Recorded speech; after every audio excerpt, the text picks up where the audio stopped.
ሰላም ውድ አድማጮቻችን እንደምን ቆይታችኋል? ከገንዘብ ሚዲያ ወቅታዊ መረጃዎችን ይዤ ቀርብ ያለው አብራችሁን ቆዩ እያልኩኝ ወደ ዕለቱ ዜና አልፋለሁ።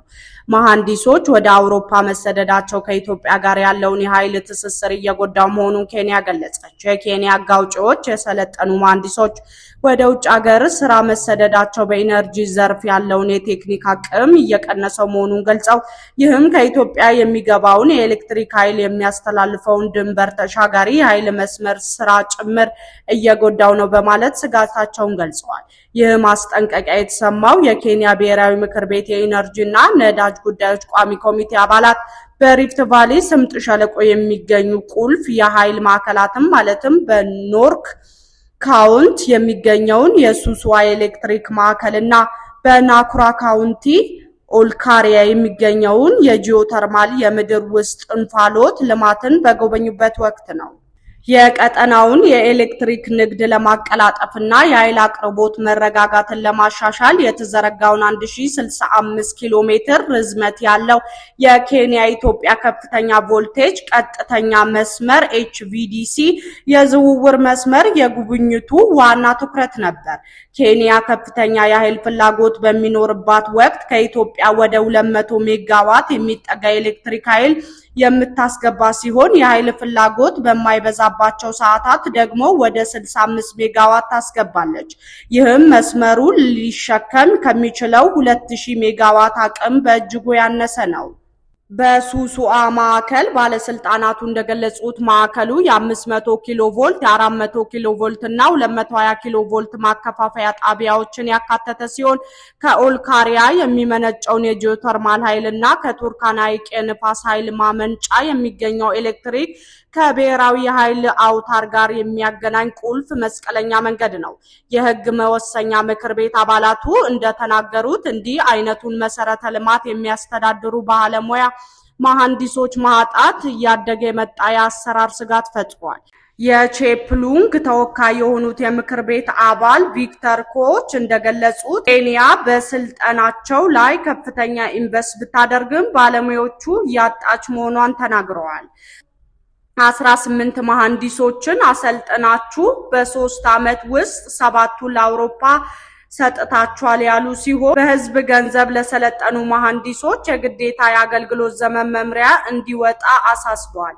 በኃይል ማስተላለፊያ መስመሮች ላይ ያሉ የደህንነት ክፍተቶችም የተፈተሹ ሲሆን የምክር ቤቱ አባል የኃይል መሰረተ ልማቱን የሚደግፍ የኦፕቲካል ፋይበር ኬብሎች ላይ በተደጋጋሚ እየተፈጸመ ያለው ውድመት ጠቁመዋል።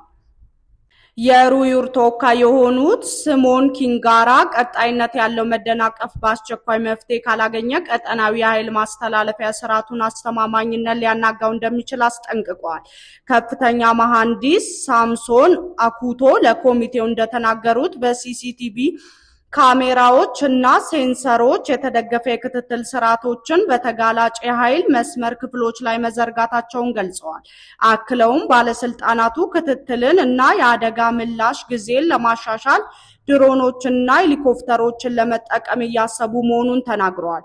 በተጨማሪም የቮልቴጅ መለዋወጥን ለመቆጣጠር የስታትኮም ስርዓቶችን ጨምሮ የኃይል ለመረጋጋት እርምጃዎችን እየተገበሩ መሆኑን ተናግረዋል። በጂኦተርማል ጣቢያዎች ከተገቢው የበጀት እጥረት የተነሳ ከሜናንጋል የጂኦተርማል ፕሮጀክት ወደ ሱስዋ ተወስዶ ሳይሰራ ዝም ብሎ የተቀመጠውን የመቆፈሪያ ማሽን ዳርሊንግ ሪግ መዘግየትን በተመለከተ ለምክር ቤቱ አባላት ማብራሪያ ሰጥተዋል። የጂኦተርማል ልማት ኩባንያ GDC ባለስልጣናት እንደገለጹት ይህ መዘግየት በቀን ወደ 5 ሚሊዮን የኬንያ ሽልንግ እያስከተለ ይገኛል። ቁፋሮው ከመጀመሩ በፊት የውሃ መቀበያ ስርዓትን ለማጠናቀቅ ተጨማሪ 151 ሚሊዮን የኬንያ ሽልንግ እንደሚያስፈልግም አክለዋል። የህግ አውጪዎቹ እንደ አውሮፓውያን አቆጣጠር ከ1981 ጀምሮ ስራ ላይ የዋለውን እና የአፍሪካ አንጋፋ የጂኦተርማል ተቋም የሆነውን የኬንጂን የኦልካሪያ የጂኦተርማል ኃይል ማመንጫ ጣቢያ መልሶ ማቋቋም ስራዎችን ተመልክቷል። ተቋሙ ዘመናዊ ተርባይኖችን በመትከል አቅሙን ከ45 ሜጋዋት ወደ 63 ሜጋዋት ለማሳደግ የ15 ቢሊዮን ሽልንግ ማሻሻያ ያደረገ ይገኛል። ኬንጂን በአሁኑ ጊዜ ጥቅም ላይ ሳይውል እየባከነ ያለውን ትርፍ እንፋሎት በመጠቀም በኦልካሪያ እና ላይ በድምሩ 40 ሜጋዋት ተጨማሪ ኃይል ያመነጫሉ ተብሎ የሚጠበቁ ተጨማሪ የኃይል ማመንጫ ጣቢያዎች ቶፒንግ ፕላንትስ በማልማት ላይ ይገኛል። ባለስልጣናቱ እንደገለጹት የማገገሚያና መልሶ ማቋቋም መርሃ ግብሩ የማህበረሰብ ተቋሞችን የኮንስትራክሽን ቁሳቁሶች ስርቆትንና የ1.5 ቢሊዮን የኬንያ ሽልንግ የበጀት ቅነሳን ጨምሮ የተለያዩ እክሎች አጋጥመውታል። ይህ ፍተሻና ቁጥጥር በኬንያ ኤሌክትሪክ መሰረተ ልማት ላይ ተጽዕኖ እያሳደሩ ያሉትን የአሰራርና የደህንነት ፈተናዎች ያመለከተ ሲሆን ይህ የሆነው ግን አገሪቱ የጂኦተርማል ኃይል ማመንጫዋን እያስፋፋችና ከኢትዮጵያ ጋር የምታደርገውን ቀጠናዊ የኤሌክትሪክ ንግድ በምታስቀጥልበት ወቅት ነው። የኢትዮጵያ ኢንቨስትመንት ሆልዲንግስ ኩባንያ ስራ አስፈጻሚ ብሩክ ታዬ ከጅቡቲው ፕሬዝዳንት እስማኤል ኦማር ጋር በተፈጥሮ ጋዝ ማስተላለፊያ ቧንቧ ዝርጋታ ዙሪያ ተወያዩ። ብሩክ ኢትዮጵያና ዳንጎቴ ኩባንያ በድንበር ተሻጋሪ የኢነርጂ መሰረተ ልማት ግንባታ ዙሪያ ከጅቡቲ ጋር ለመተባበር ዝግጁ መሆናቸውን መግለጣቸው የጅቡቲ የዜና ምንጮች ዘግበዋል። የመሰረተ ልማት ትብብሩ ኢትዮጵያ ከኦጋዴን የምታለማውን የተፈጥሮ ጋዝ በጅቡቲ ወደብ በኩል ለዓለም አቀፍ ገበያ እንደምታቀርብ ያለመ ነው።